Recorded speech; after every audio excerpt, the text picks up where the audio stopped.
Thank you, Laura, and thank you all for coming out here in what is turning out to be a most unusual election cycle. So what I'm going to do today is I'm going to throw a lot of information at you in terms of slides. If at any point you need me to clarify something or you simply want to stop to ask a question, please do so. What I'm finding out today is, what day is today? Whatever day it is. I gave a talk at lunch. I interviewed WCAX after that. Tomorrow I'm giving another talk. It's nonstop elections, and what I'm finding out is my excitement for this election is matched only by my audiences. So the more interesting part of this presentation for me increasingly is the questions that I've been getting. So feel free at any particular point to stop and ask for questions or clarifications for slides. What I want to do here, unless I have a groundswell of opposition, is to divide this talk into two parts. I want to start by focusing on the Republican race, because I think in some ways it's more interesting, it's more complex, although for a lot of local reasons we might want to talk more about the Democratic race. And if that happens to be the case, that's fine as well. Anyone opposed to starting with the Republican race? Okay. So I'll try to keep it to about 40 minutes. And then we'll open it up for questions. I think we have a hard deadline of 7 p.m. But sometimes they go a little long if the questions trigger an anecdote. I've got lots of anecdotes. My wife, who's in the back, Allison, and I have spent much of January and December going to each individual candidate's events in New Hampshire. I tell you, there's nothing like a Donald Trump event to get your blood stirring. So I have lots of anecdotes as well. But let me start by why this is such an unusual race. For one reason, it's the most number of candidates that we've had in the modern era. In the modern era, we usually date to the period in which primaries began to become the most important way of nominating candidates. Prior to 1976, both parties relied on party conventions, but now we do primaries and caucuses. So if you can see here, we had 17 Republicans throw their hat in the ring, and 6 Democrats. That is the highest number of candidates we've had in the modern era, and it's created a problem. It's created a problem for the media because the media does not handle complexity well, and so the most immediate manifestation of that is how do we fit them all on the debate stage? And they decided we can't. So we'll have a grown-up debate and a kiddie debate. And I can tell you, those individuals who are relegated to the kiddie debate complained bitterly about this, and rightly so, because it cost some of them a chance at the nomination, or at least to be considered viable contenders, being relegated to the second tier. I mean, I've heard Lindsey Graham go on at length about this. So who's the starting lineup here? Can you name all these people? We know that guy? Rubio? Trump? Cruz. All right, that's sort of the top tier right now. Second tier? No, that's Jeb with an exclamation point. Jeb. Kasich? All right, I haven't stumped you yet. Huckabee? Rand Paul? Santorum? See if you get this guy. That is Jim Gilmore. That's exactly right. Who? Gilmore, a former governor of Virginia. Interestingly enough, I went to a rally, my wife and I went to a rally in New Hampshire in which he was one of the featured speakers there. And when it came his time to speak, the moderator said, "And now Jim Gilmore." Silence. No Jim Gilmore. Didn't even bother showing up to his own event. People started saying, "Where is Jim Gilmore?" No one knew where he was. He hadn't bothered to call in or anything. That's pretty much a metaphor for his campaign. He's basically still in the race. He actually apparently does have campaign events. He's polling at about 0%. Carly. And then these are the poor souls who are no longer in the race. Lindsey Graham, Scott Walker, Bobby Jindal, Rick Perry, who just endorsed Ted Cruz, and of course George Pataki. 17 candidates. And some pretty impressive candidates, particularly if you've seen them on the stump. And the Democrats. We got 6 Democrats. Do I need to go through them? Hillary, Martin O'Malley. They're the 2 that are still in it. Jim Webb. Yep. Rhode Island. Lincoln Chafee. Harvard lawyer, law school professor named Lawrence Lessig, who ran on the promise that if elected and able to rescind Citizens United, he would resign the presidency. Didn't go anywhere. All right. What? Oh! Forgot about him. Uncle Bernie, right? My favorite cartoon, Uncle Bernie on Halloween. You're all the spawn of greedy capitalists. Give me your candy and I'll decide who should have it. Right? That's our socialist mayor, former mayor, Bernie Sanders. Okay. So the interesting thing, of course, is the Trump phenomenon, and I'll come back to this, but just to give you a sense, this is aggregate polling that each candidate is getting. These are the traditional candidates. Oops, I'm sorry. That is the establishment candidates, and they're getting, on average, less support than the three non-traditional candidates. Carly Fiorina, the former CEO of Hewlett-Packard, sorry. Donald Trump, of course, celebrity apprentice, and Ben Carson, the neurosurgeon. And of course, the big point here is Trump, and I'll talk about him.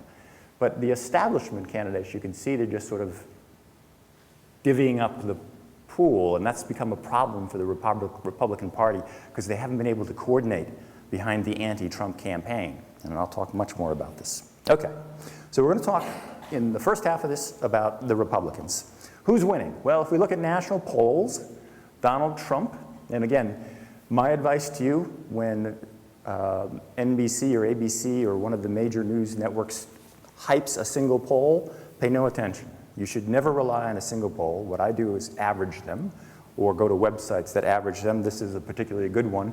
And basically, these are smooth lines that are the average of all the polls that are taking place from the period under here. So this is July 2015. This is January 2016. So these are the polling averages as of today. And we see Donald Trump nationally with a sizable lead, Ted Cruz second, and Marco Rubio third. Ben Carson right here. This is Carson. He peaked early and he's on the decline. Cruz has been rising. Rubio is sort of holding steady, and then this is Jeb, who was the early leader way back in 2015, and he's gradually. All right, that's the national polling. And I'm going to talk a lot about polling. I won't spend too much time on here, but the other thing you have to really pay attention to is, well, how was the poll taken? Did they random dial and talk to somebody on the phone? That's the traditional way in which polls are taken. Turns out, if you use alternative methods, this is an internet poll, and this is an automated robocall. Some of you have gotten robocalls. Turns out you will get higher percentage of people saying they're going to support the Republican candidate or the Democratic candidate, and fewer people who call themselves independent compared to a live interview. So in other words, when a pollster calls people up on the phone and talks to them directly, more people are likely to say, I'm an independent, I don't know who I'm going to go for. But if they do it on an automated robocall or online, they say, nobody's really, I'm not talking to a person directly. They're more likely to admit to being a partisan. So one thing you want to ask yourself when you're looking at a poll is, how is it taken? Because it matters. It can matter a good 5 percentage points in general. So I'm just throwing that out there to keep that in mind. All right, but of course, why do we care about national polls? We don't select our nominee based on national polls, right?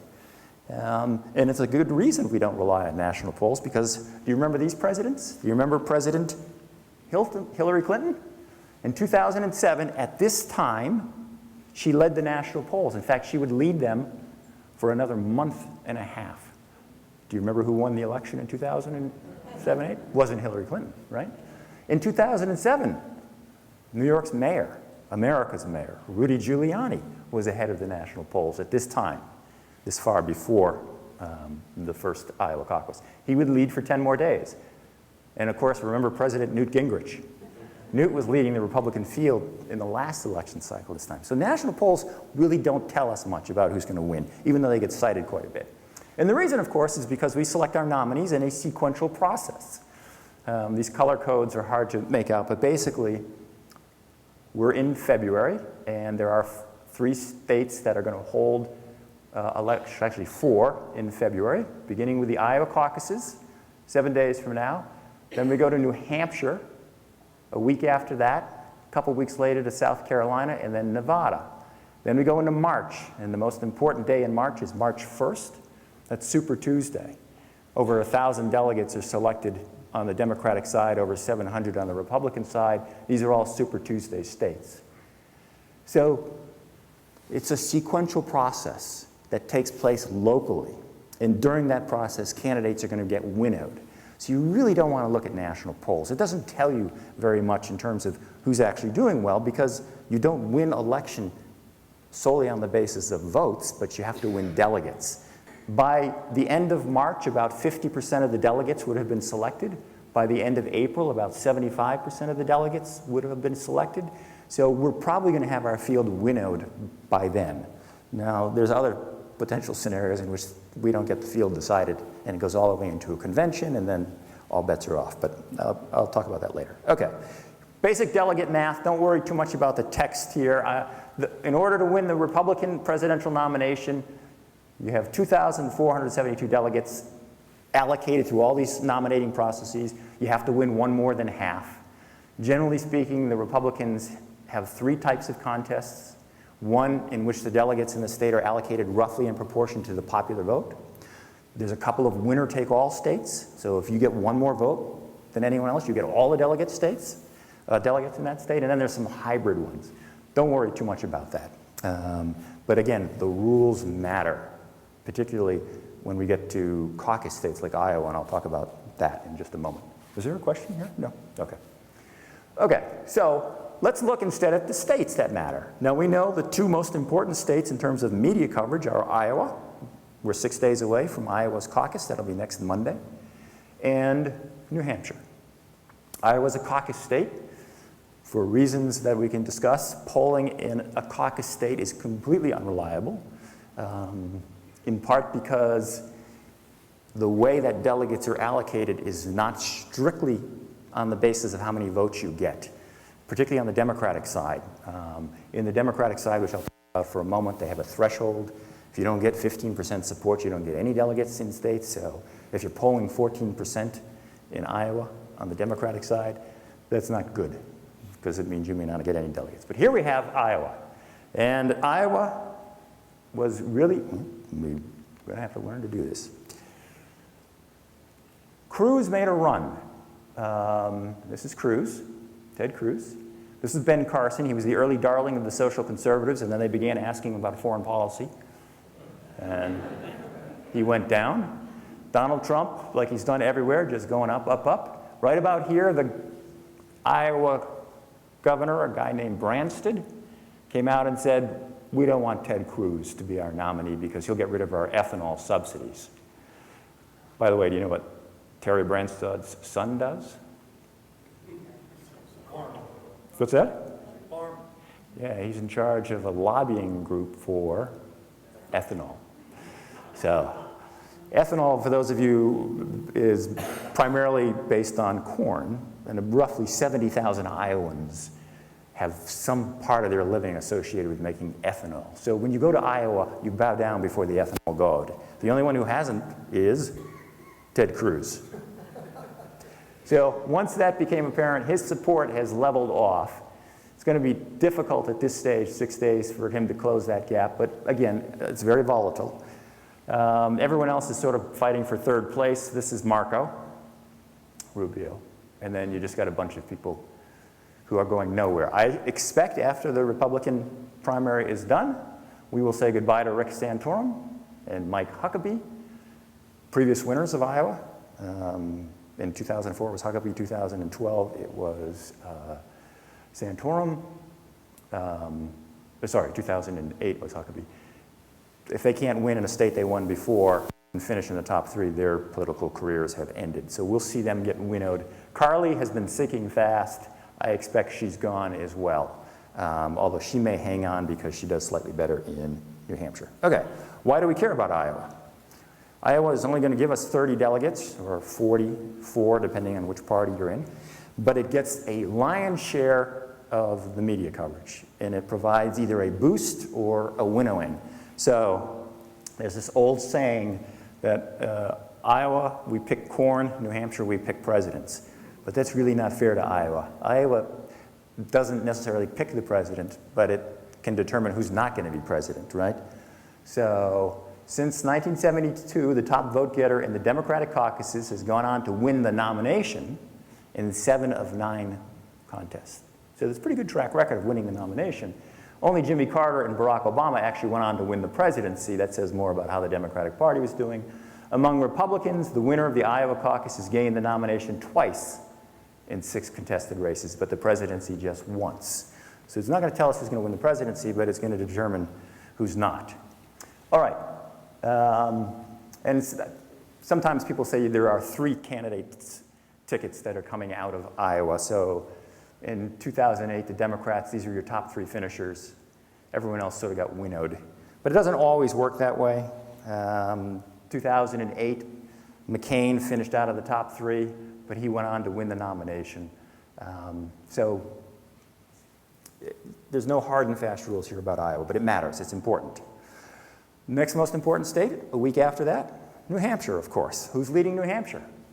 Donald Trump. Same trajectory. These individual dots, by the way, are all individual polls, and we're just smoothing them out and aggregating them. Again, we had a brief Ben Carson sighting. He's now disappeared. This is Ben. He's now off the map. Ted Cruz has come up a little bit. Marco Rubio, however, has been holding second place for most of this period. Cruz catching up to him. John Kasich left his family and moved to New Hampshire. He has been living in New Hampshire for the last 3 months. And he has a message that resonates with a lot of New Hampshire people. I've seen him there on the stump.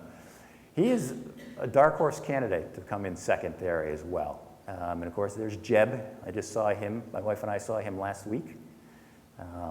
So he's hoping to do well. The problem the Republican establishment is having in New Hampshire is you've got these 4 people who are divvying up what would typically be the standard establishment party vote. Right there, you can see there's practically 50%, right? Well, practically 40%, more than Donald Trump's getting. Donald Trump isn't winning these polls because he's got a majority of the support in the Republican Party. He does not. Most Republicans do not support him, but they can't decide on who they do support. That's the coordination problem the Republicans are facing here. And if they don't get their game in order, Donald Trump is going to just sort of keep marching contest after contest all the way to the nomination, right? And the rest of the candidates will be fired. All right. Why do we care about New Hampshire? It actually does a better job of picking presidents. Bold, this goes back to 1976. The bold are the ones who finished first and went on to win the nomination. So you can see there was a period there, 96, when Pat Buchanan upset Bob Dole. In 2000, where McCain upset George W. Bush. But for the most part, the Republican who has won New Hampshire has gone on to win the party nomination. So right now, bodes well for our man, Don Trump. But even the state polls are not completely reliable at this point. You can have massive surges near the end as people who have not been paying attention to the election, believe it or not, most people are not this early, they suddenly start paying attention and they all coalesce behind one candidate. And that can lead to these last-minute surges, or in some cases, like Howard Dean in Iowa, last-minute collapses. Right? So in 2008, at this point in the race, Clinton led Obama by 4.3%. She finished third, 8%. So in 6 days, that lead went away. Huckabee led Romney. We thought it was going to be close and Romney would probably pull it out. Instead, he expanded his lead and won going away. 2012, everyone was talking about the Ron Paul phenomenon. Meanwhile, this guy, senator from Pennsylvania, was driving around in his pickup truck to each precinct. On caucus day, he went from 6th to actually winning the caucus. It was so close, though, nobody actually declared him the winner. They all said Mitt Romney won. And then when we actually finished voting, counting the votes, he won. So a lot can happen in the next 6 days. That's all I'm saying. Okay, And the reason Iowa is so difficult to poll, it's a caucus state, very low turnout. You might have between 140,000 to 240,000 total voters. And the turnout really varies depending on how good an infrastructure you have. One of the things we can't tell about Donald Trump, he polls well, but is that just name recognition? And is that going to translate into support at the polls? Does he have an organization? It's really hard to tell. And so caucuses are often dominated by the more ideological, extreme partisans. Does everybody know the difference between a caucus and a primary? Let me tell you a little bit about a caucus. A caucus state is a state in which delegates are selected not through secret ballots, but through an open process. So in Iowa, Iowa is broken down into roughly 1,000 precincts. Each precinct will select a slate of delegates, and they will do so based on an open process. So let's say this room was a precinct. You would all show up, anybody who is registered in that party, it's a closed primary, caucus, so you have to be registered in your party. You'd come into this room, there'd be a moderator like me, I'd say, okay, would the representative for Donald Trump come up here and give us a 15-minute spiel? Each of the candidates would allow to make their case. Then I'd say, all Trump supporters, go in the corner over there. Well, actually, that's not true because the Republicans have ballots. Democrats, let's do the Democrats. Sanders supporters go over there, O'Malley supporters go over there. And then we will count them up as a proportion of the total number of people. So if there were 100 people in this room, you had to get at least 15 if you wanted to be in contention for those delegates that are being, usually it's like 4 delegates that would be up for stake. If you don't get 15 people caucusing for you out of the 100, you get winnowed out, and those people have to decide, well, I can't vote for O'Malley. Do I go over to Sanders? Or do I go over to Clinton? Or do I go over to uncommitted? So there's a lot of movement going on, a lot of horse trading, right?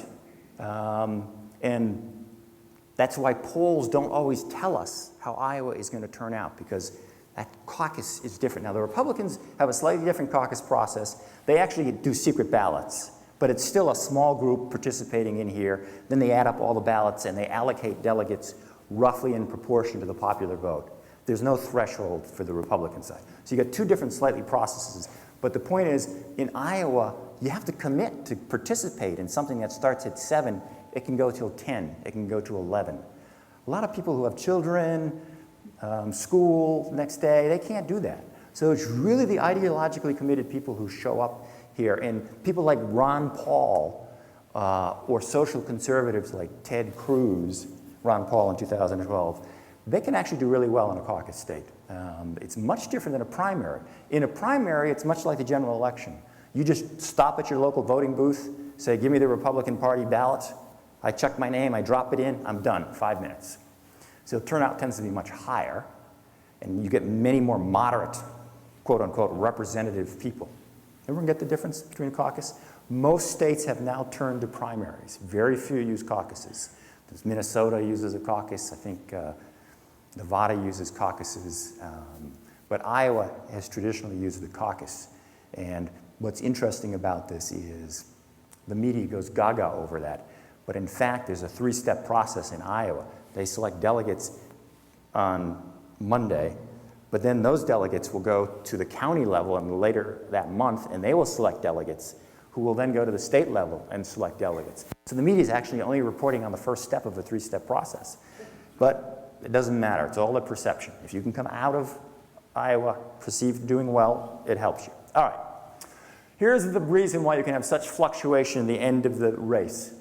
Here's the months before the election, so we're roughly here.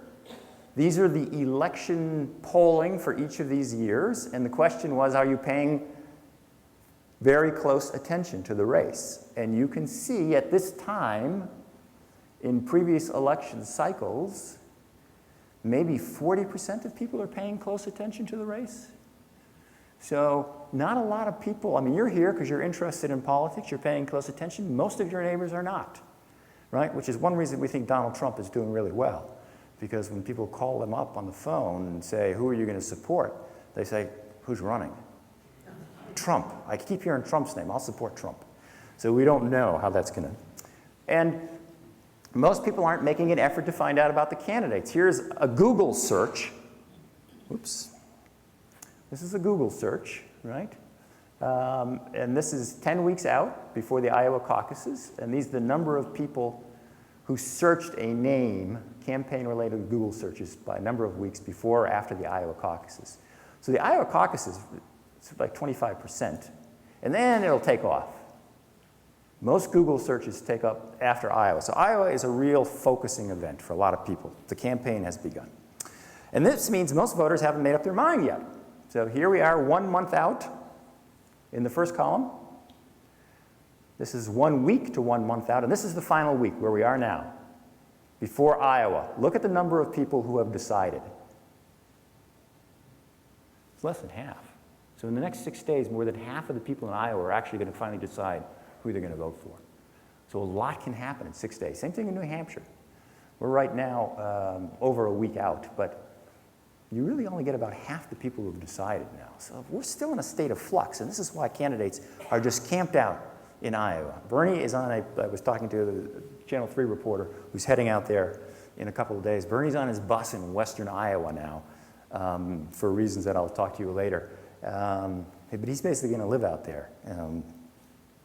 Of course, what else does he have to do with his life? So early state polls become much more predictive. Here's Thanksgiving. This is, don't worry too much about the numbers, but basically what it's saying, the higher the line goes, the more predictive the polls are for the final result. We are now getting to a point where roughly 50 days after Thanksgiving, where the polls are really actually becoming relatively reliable on who's going to win. Okay, so the one thing that the Bernie Sanders people have in mind that they're pinning their hopes on is that no candidate except one has ever gone on to win the Democratic nomination without winning at least Iowa and New Hampshire. And so, anybody know the candidate who actually got the nomination but did not win Iowa or New Hampshire, Democratic side? Bill Clinton. 1992, Iowa ran a favorite son candidate, a senator, Tom Harkin. So everyone sort of said, okay, we'll give Iowa to him. And then in Massachusetts, there was a senator named Paul Tsongas who did really well in a neighboring state of New Hampshire. So this was the year where Clinton, remember he had the Jennifer Flowers thing, he had to go on 60 Minutes. Hillary was sitting next to him saying, I'm not standing by my man, even though she was standing by her man. And he finished second, you know. Her accent wasn't quite that bad. Well, or that good. In any case, he finished second in New Hampshire and called himself the comeback kid and then won the nomination. So we'll talk more about this.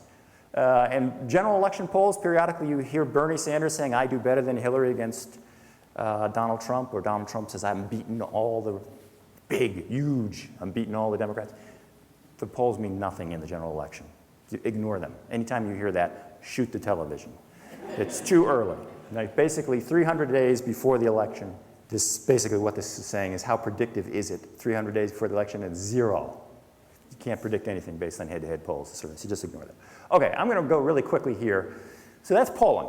There's another way that we can predict the nominee, and I won't spend too much time on this, but it's called prediction markets. Does anybody know what a prediction market is? You want to tell us?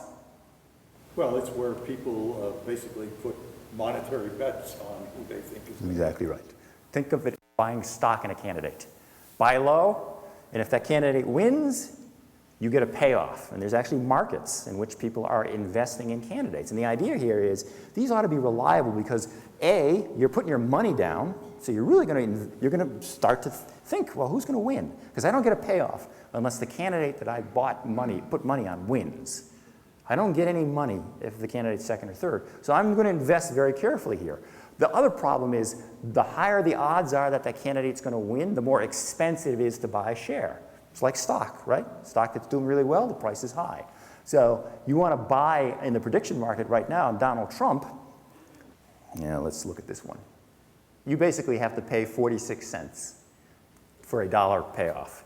But if you believe in long shots, this is what I have you do. Buy a George Pataki. You can get George Pataki for less than a penny.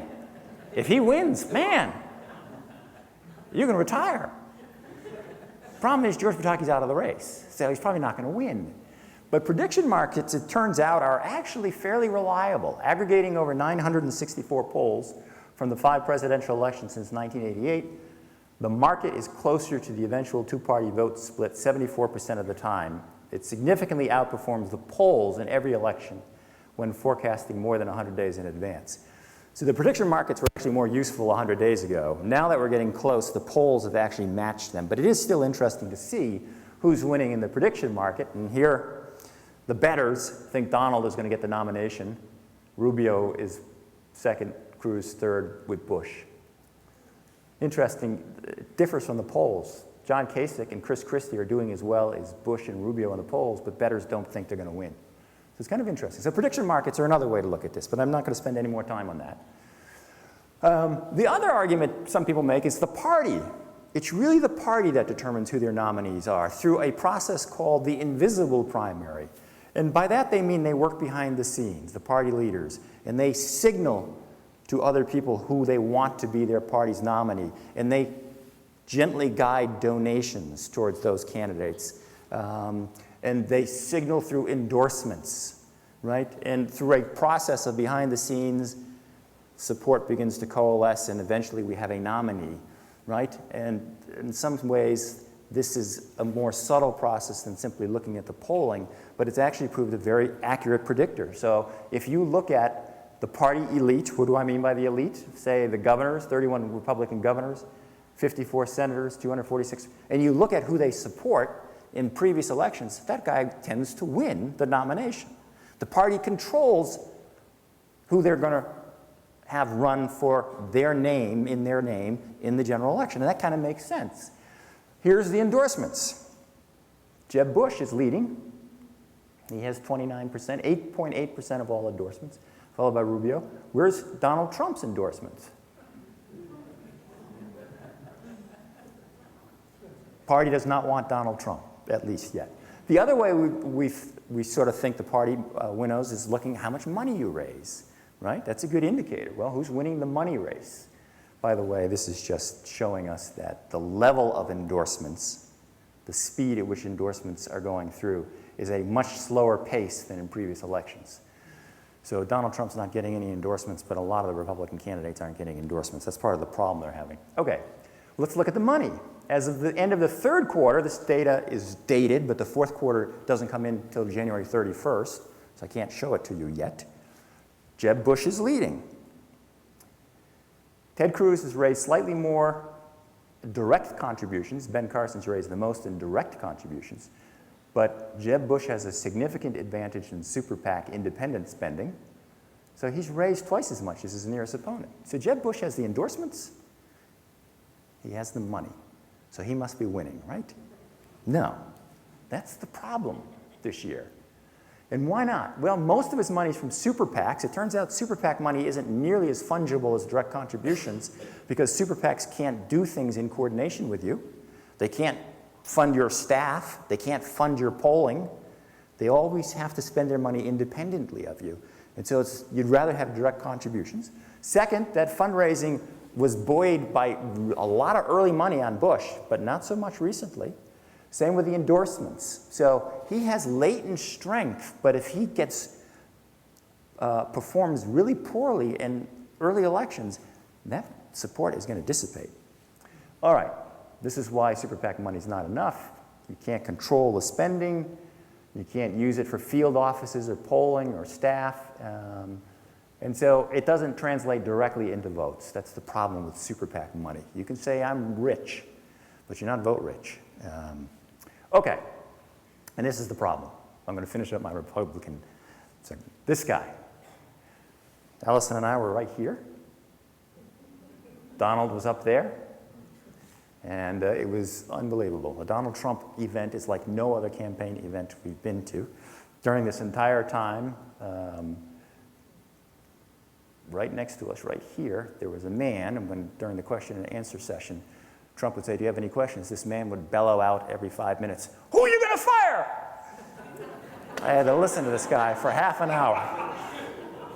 It's like the media were right behind us. As soon as I walked in there, 3 reporters accosted me and said, why do you support Donald Trump? I actually got quoted as a Middlebury College professor in a New Hampshire paper saying, Middlebury College professor Matt Dickinson thinks Donald Trump is going to win New Hampshire. Turns out I might be right, even though I never said that. But, you know, it's just a circus. And Trump, he represents the Kardashianation of Republican politics. It's just, I have never seen anything like this guy.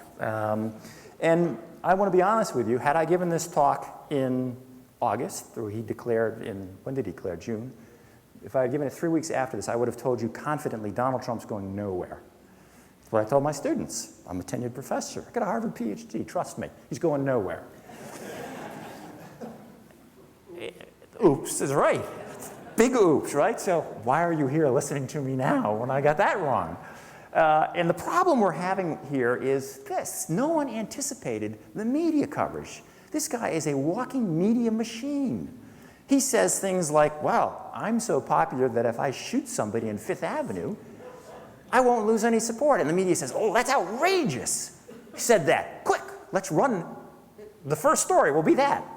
He dominates the media coverage in a way I've never seen any candidate able to do it. And the media, the reason why do you think they cover him? Ratings. He's a ratings bonanza. And most of these media outlets they're losing money like a sieve. You know, print media, nobody buys newspapers anymore. It's all social media. And now Donald Trump comes, and their ratings are through the roof. So it's an unholy alliance, right, between the devil and, well, whatever you want to call his supporters. What's that? So they're feeding off each other. And look at this. Here's the Republican candidates ranked by number of feature stories per cable channel.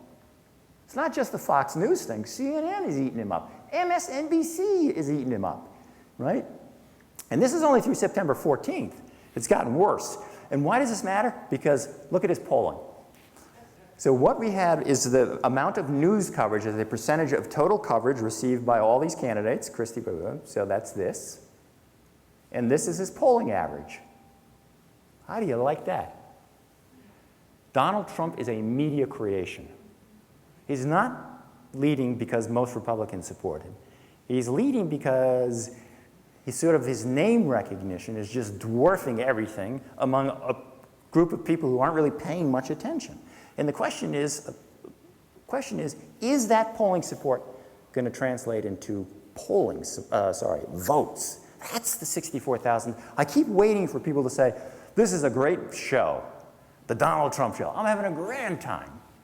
But now we have to think about who we want president of the United States. And I keep thinking when people get to that calculus, his support's going to drop. But it is not. Yes, question? Does it seem then that if he ran as a Democrat, he'd also be doing well? It's not what he says. Perhaps it's what he projects. It's a good, you're absolutely right. And that gets back to my earlier point about why he's attacking Bernie Sanders, because he literally wants to win crossover votes, those unaffiliated votes. But on March 1st, when we go to Super Tuesday, the Republicans select roughly 700 delegates. About 50% of those delegates, 58%, are selected in states that have open primaries, which allow pure crossover voting. Even if you're a Democrat, you can vote in the Republican. And Trump is saying, you know what? If Bernie Sanders gets winnowed out after South Carolina, we go to March 1st, those Democrats, they're going to say, why bother voting for Hillary? She's going to win anyhow. She's got no... I'm going to go into the Republican race. And who really is the most Bernie Sanders-like for me? Well, it's Donald Trump, because he's the outsider, he's the anti-establishment guy. So yeah, he is a very smart guy who's playing a very smart, deep game that's caught a lot of us political scientists by surprise.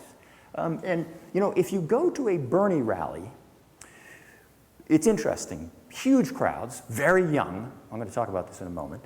But the people there, during the question and answer session, they ask, Bernie, how can we make the rest of the country realize that you walk on water?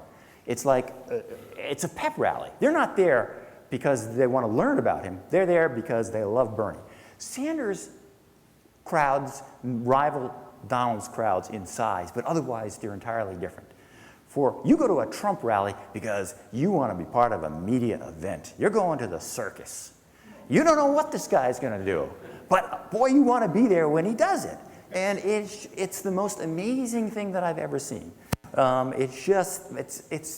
He stands up there, and if he has a thought, it comes out his mouth. Unfiltered. And he speaks at such a level of generality, you look around, and you say, do you realize he has not really said how he's going to build a huge wall? He hasn't said how he's going to let the good immigrants back in. He hasn't said any of this stuff. And you look around and people are nodding at him and going, yes, who are you going to fire? I mean, it's just, it is an amazing thing, right? All right. And so we try to figure out, what does Donald stand for? And we have ways of, based on your voting record, if you're a governor or a member of Congress, of sort of allocating you ideologically. So here, here's a simple ideological one-dimensional line with all the candidates arrayed from most liberal to most conservative. So the most liberal candidate is Bernie Sanders. This is Martin O'Malley, and this is Hillary.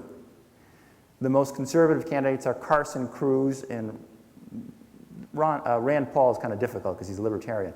We think Trump is here. He's actually a fairly moderate candidate, but he says such outrageous things that people don't really know if he's moderate or not.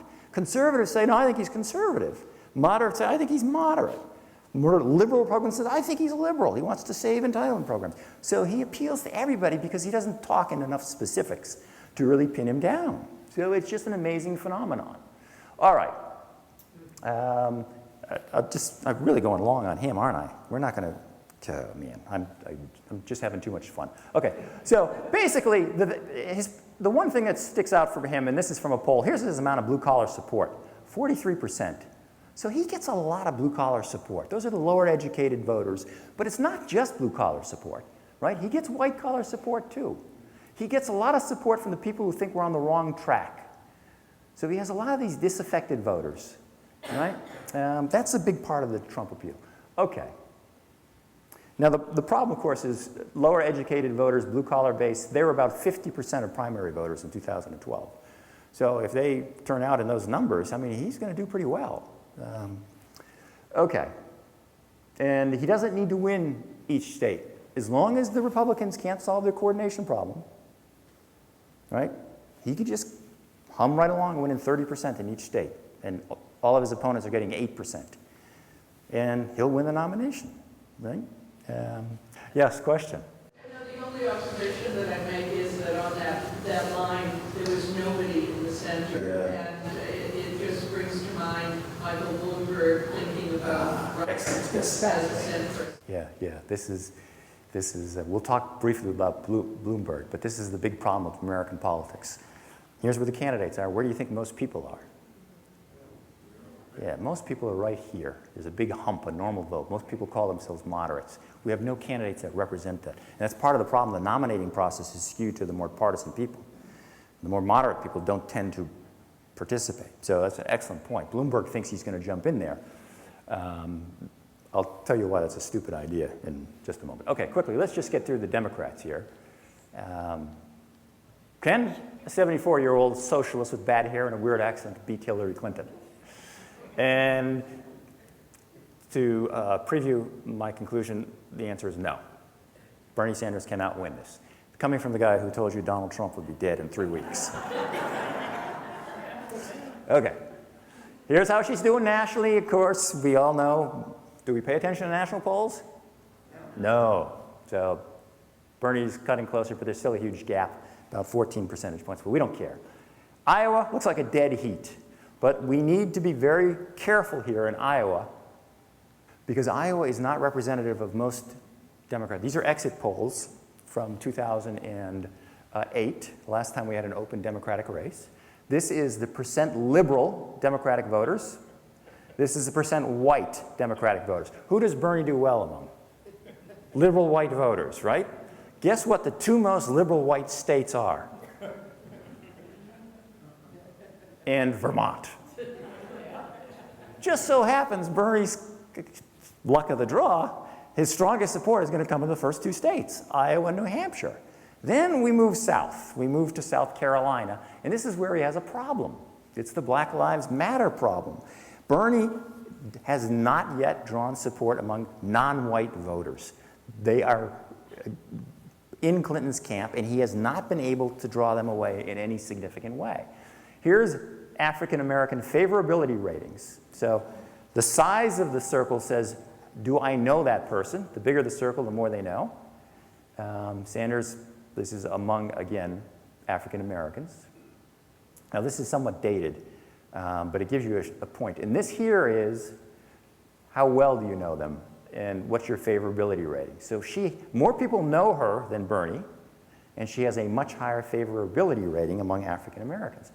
Why does this matter? Because the next two states, South Carolina, which holds their Democratic primary the last week of February, about 3 weeks after New Hampshire, and then Nevada, caucus state, have significant non-white. And basically, Sanders right now is national polls, he's at about 21% among non-whites. The percentage of non-whites in Nevada is about 35%. In South Carolina, it's over 55% in the Democratic. So this is basically, this line says, how many of the non-whites must Sanders win to get over 50% to win the state?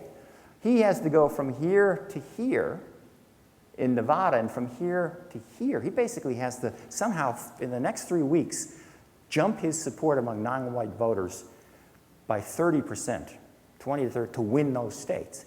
It's very hard for him to do that, right? Very hard. Bernie does not naturally speak the language of color. He speaks the language of inequality. And his strategists have been trying to get him to think of race not in terms of economic inequality, but in terms of institutional bias, which is what those people pushing the Black Lives Matter movement think is most important. So, you know, here's the support. This is one poll, January 9th through 11th. Clinton leading Sanders. This is a national poll, but it gives you a sense because it broke down on the demographics. But look at the black support, 75% to 18. Hispanic support, 71-22. And of course, Hillary is doing well among women. Sanders' big support. I've never seen, this is another poll, Morning Consult, same thing. 71 to 14 among blacks, 54 to 34 among Hispanics, and again, women. So her firewall is South Carolina. She could lose the first two states. Then they go to South Carolina, and Bernie he's still getting crushed there. I mean, he's coming up, mostly because Joe Biden's no longer listed on the ballot, but he's down, 25 percentage points, a huge margin for him to make up. So by Super Tuesday, 25% of Democratic delegates are going to be selected. And on Super Tuesday, a lot of those are states that have strong non-white voters. And it's just not entirely clear how well he's going to do. I would not be surprised that by March 1st, if he's out of the race, right? A lot of it depends on his money and whether he can continue to attract support. The other thing about Bernie, and we get back to that polling question, I've never seen a bigger demographic gap in terms of age that I'm seeing between Hillary and Sanders. Sanders does tremendously among the 18 to 24-year-old group. My students love Bernie. They're all out there campaigning for him, which is great. But they don't often vote. And in fact, one of the things you have to worry about when you go to a state like Iowa, let me go back. No, I can't show you that anymore. I have a great clip of him singing. Do I have my Iowa?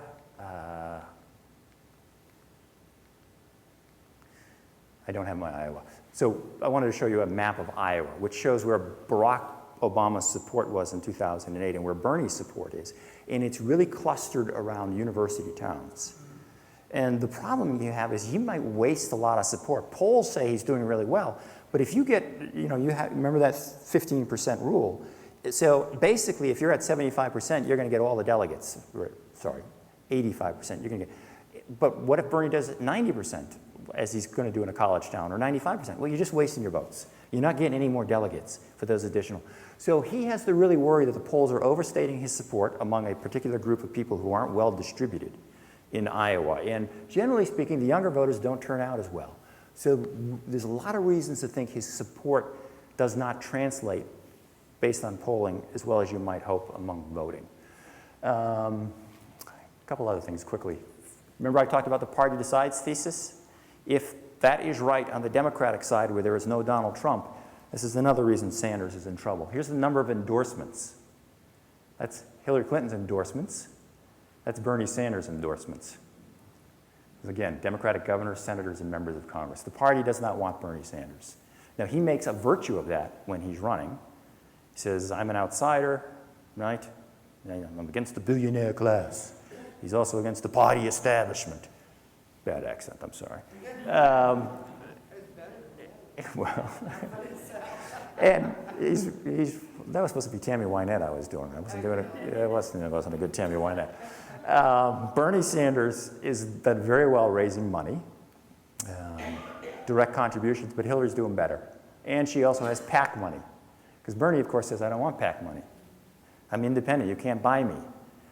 The problem is, unlike Donald Trump, he's also poor. Donald Trump says, I'm independent. You can't buy me. And, well, that's easy for him to say, because he's a billionaire. Bernie Sanders, I often want Bernie to say, you can't buy me, but go ahead and try. Go ahead. If you want to spend some super PAC money, I won't look. But you don't have any super PAC money. So, if he begins to decline in the polls, his contributions drop, you can't run a national campaign, which is increasingly what's going to happen after you get past South Carolina and Nevada. You go into Super Tuesday. Democrats have, 11 contests. Now, the early indications are in this fourth quarter, he's done very well. He's raised about $33 million. We won't know until January 31st. That's still less than what Hillary Clinton is reporting, but it's close. So he's doing well, but the question is whether that support is going to be enough to breach that South Carolina firewall. And of course, here's the betting markets. If we believe in the betting markets, you can actually buy Bernie pretty cheap. I hate to say this because my students love Bernie. I love Bernie. We all love Bernie. But it's a long shot, he says confidently. Okay, let me stop there and take questions because I could just keep going on, but we've got about a half an hour left here. One of your first pieces of advice was throw out the national polls. Yes. But when you break down, you seem to be trusting the breakdowns a lot more than... Yeah, no, you're absolutely right. I'm glad you caught that. The reason is because most of the state polls, most of the state polls have been done on the early races, and guess how many non-whites there are in New Hampshire and Iowa? So I got to do the best I can. So I got to go to national polls where you get enough of a representative sample to take a shot at getting some of these other demographic groups, which just reminds us that New Hampshire and Iowa aren't very representative. But you're right. I mean, I'm doing what I said we shouldn't do, but I'm doing it because it's the best data we have out there, and I want to do something more than just sort of tell you, like a talking head, this is what I believe. Yeah. I would be very interested to know whether it's possible for Bloomberg to get the people together by March 1st, I believe it is, yeah. And whether that could be a sound candidate. Okay, so here's the thing. Bloomberg will not run unless the nominees, as far as I understand, are Donald Trump and Bernie Sanders, in which case he's going to run as an independent. He doesn't have to worry about any of these early deadlines. He just has to get on the ballot as an independent. Most of the registration deadlines are after the Republican convention, which is in June. So he would have a lot of time to get on. He will know who the nominee is going to be and still have time. You've got to get a bunch of signatures to get on the ballot as an independent. There's a few states that come before that. But even here, he could probably seed by, 75% of the delegates are going to be selected by April 1st. He'll know if Trump is going to get the nomination and Sanders by April 1st. That's going to give him enough time to get on the ballot as an independent. That's not my worry. My worry is the way we allocate electoral college votes. He could do very well in the popular vote, but because we have a winner-take-all system in each state, which says whoever leads in that state gets all electoral college votes, it doesn't translate into winning the electoral college votes. And we've seen this. In 1992, Ross Perot ran on pretty much a Bloomberg-based, moderate, budget-focused, and he did quite well. He got about 20% of the popular vote. Do you remember how many electoral college votes he got? None. And you can't become president by winning the popular vote, as Al Gore found out in 2000. You got to win the electoral college vote. And it's just institutionally, the way we allocate electoral college votes, we make it almost impossible for a third-party candidate, even one as popular as Bloomberg might be, to do well. Now, You know, they're always the first time, but the past record of third-party candidates, George Wallace in 1968 won like 4 southern states. John Anderson ran in 1980, he won about 7% of the vote. Ralph Nader did pretty well. I think it ran about 6% of the popular vote, but they didn't even win any electoral college votes. So I am not buying Bloomberg stock right now. You've just told us you're not putting any money on Bloomberg. On Bloomberg, yes. But I don't vote, by the way, so I don't put money on Okay. anyone. It's pretty clear where you're putting your money in the Democratic side. Yes. The question is, Not, by the way, not as I love Bernie. I'm not a partisan. I'm here Where- to tell you what I think is going to happen. okay, where are you putting your predictive money in the Republican nomination? Oh, Lord. Okay, so this is what I said to my students who asked this same question. And they have thrown it in my face ever since. My prediction long ago was Jeb Bush. Because of the party decides, thesis, he had raised the most money, he had the most endorsement. I still think he has underappreciated assets. Part of it is the way the calendar works out actually plays to his advantage, because he has enough money to stay in the long haul, and after you go through Super Tuesday, you begin to go to some big northern states, New York and so on, and he actually does pretty well in some of those more northern states. But Trump has thrown me for a loop, the Trump phenomenon. And so my short answer is, if I had to put money on, I'd put it on Jeb Bush. But I was so wrong about Donald Trump, I don't feel like I understand the Trump phenomenon. So what I told my students was, if forced to, I'd put money on Jeb Bush, but I don't have any confidence in that. So you want to know how confident you are. So I wouldn't put a lot of money. I wouldn't put my mortgage on it, right? Now all my students tell me is, you said Jeb Bush is going to win. Well, technically they're right. But I mostly said, I don't know. So that's my response to you. So is this being recorded? Can you black that part out where I said Jeb Bush is going to win? So, you know, I still see a path to the nomination for Jeb Bush, which is somebody's got to consolidate the anti-Trump vote. And so really the question is, which of the remaining Republicans is going to do that? I don't think Chris Christie, he's too abrasive. I think he has a ceiling on his support. I think he's going to be out after New Hampshire. I think Carly's going to be out after New Hampshire. Kasich might hang in because Ohio is one of the winner-take-all states, and he's going to win Ohio, and so he might think, if I last long enough, big delegate trove there. But I think it's, you know, basically going to come down to Rubio and Bush. And I've been to both of their events, and here's where I'm making my choice. They were both good, both. Rubio speaks in full paragraphs. The words unspool from his brain to his mouth in a level of detail and coherence and logic that is really very impressive. We were very impressed with him. He has a rock star quality when he works with the voters. But a lot of people, and he also has a sense of optimism.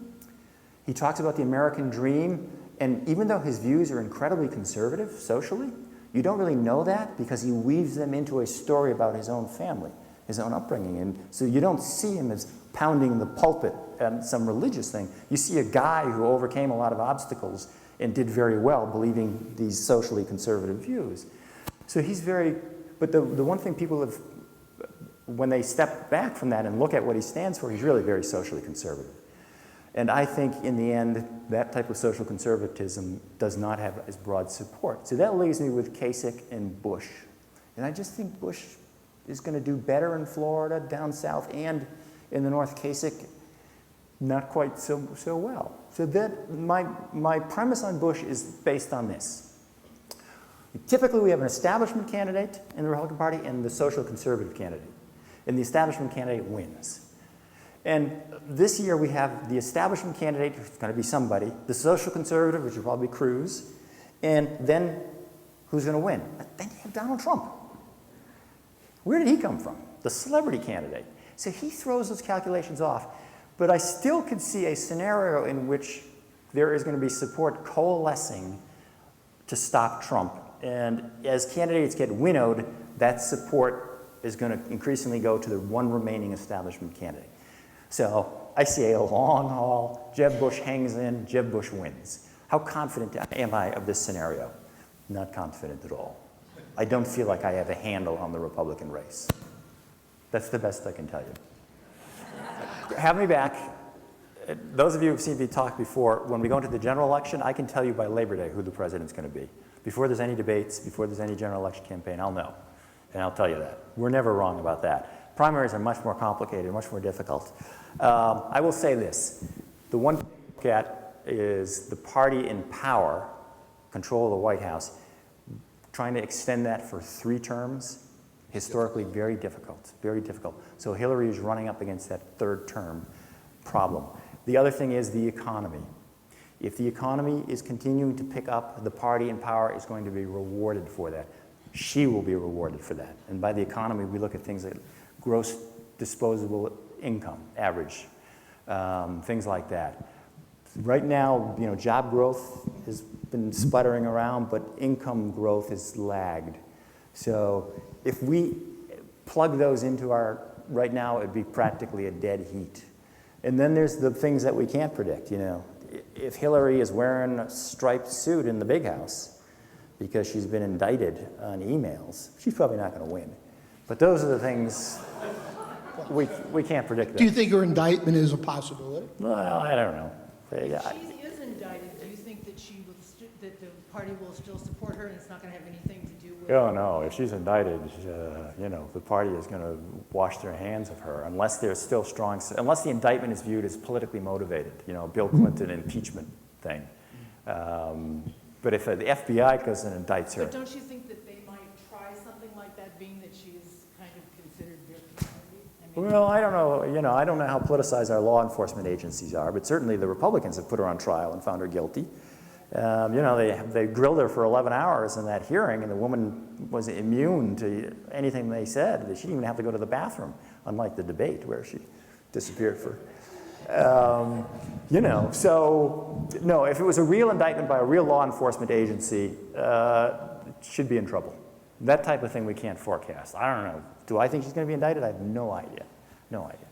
Does that play to Bloomberg? What's that? Does that play to Bloomberg? Yeah, well, no.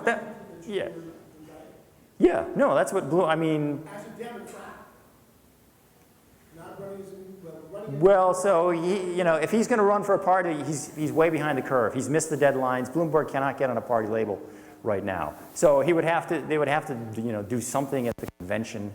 But then the favorite thing that the media always wants is a broken convention.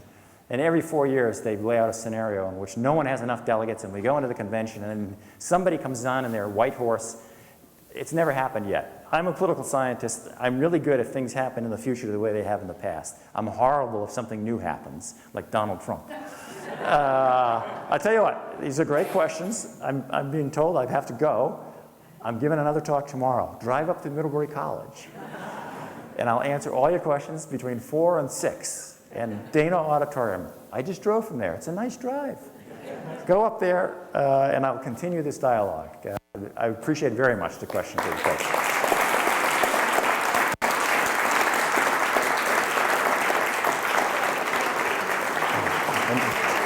And I don't know who's going to win, I'm telling you.